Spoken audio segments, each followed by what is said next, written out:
నమస్తే, welcome to social post. Pak తో యుద్ధం ఇందిరమ్మ ఉంటే ఏం జరిగేదంటే అని కాంగ్రెస్ కార్యకర్తలు చెప్తున్నారు. లాహోర్ లాగేసుకున్నాం, కరాచీని స్వాధీనం చేసుకున్నాం, న్యూయార్క్ ని ఆక్రమించేశాం, పెట్టాను చుట్టుముట్టేశామంటూ వార్తలు హాట్ కేకుల్లా వచ్చాయి. కానీ తెల్లారేసరికి వాటన్నింటినీ తిరిగిచ్చేశారు. ఈ వార్తలన్నీ తుస్సుమన్నాయి. అక్కడ ఏం జరగలేదు. కానీ ఈ ఛానళ్లన్నీ మంచి మసాలా వార్తల్ని వండి వడ్డించి ప్రేక్షకులకు ఇచ్చేశారు. అంతేకాదు, పాక్ వెన్ను విరిచామని, మన ఛానళ్లు భారత్ తోక ముడిచిందని పాక్ ప్రసార సాధనాలు అదే పనిగా ఊదరగొట్టేస్తాయి. ఏదేమైతేనేం యుద్ధం రాలేదు. యుద్ధ వాతావరణం వచ్చినట్లే వచ్చి చెప్పబడింది. కారణం తెలియదు గాని మధ్యలో అమెరికా పేరైతే మారుమోగుతోంది. ఇంతకు అమెరికా దగ్గర మొరపెట్టుకున్నదెవరు? పాకిస్తానే అని ప్రపంచ దేశాలన్నింటికీ తెలుసు. మరి ఎవరికి వారు ఈ దాడులలో క్రెడిట్ తీసుకుంటూ ఉంటే మధ్యలో కాంగ్రెస్ ఊరుకుంటుందా? స్పీడ్ పెంచింది. ఎన్డీఏ సర్కార్ పై విమర్శలు పెంచింది. మొన్న మోదీ పెట్టిన అఖిలపక్ష సమావేశంలో మద్దతు ప్రకటించి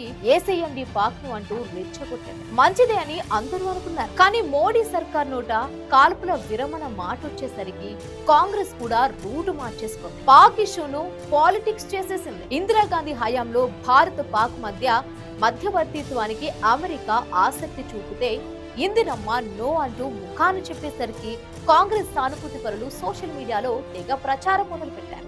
మొత్తం మీద అక్కడ యుద్ధ వాతావరణం తగ్గేసరికి కాంగ్రెస్ పార్టీ పాలిటిక్స్ మొదలు పెట్టింది.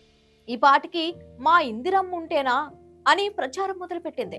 మరి రాహుల్ నుంచి కాంగ్రెస్ నాయకుల వరకు ఇదే ప్రచారం కానుందేమో. రాబోయే వివిధ రాష్ట్రాల అసెంబ్లీ ఎన్నికల్లోనూ ఇదే కాంగ్రెస్ ప్రచారం వినిపించనుందేమో. చూడాలి మరి.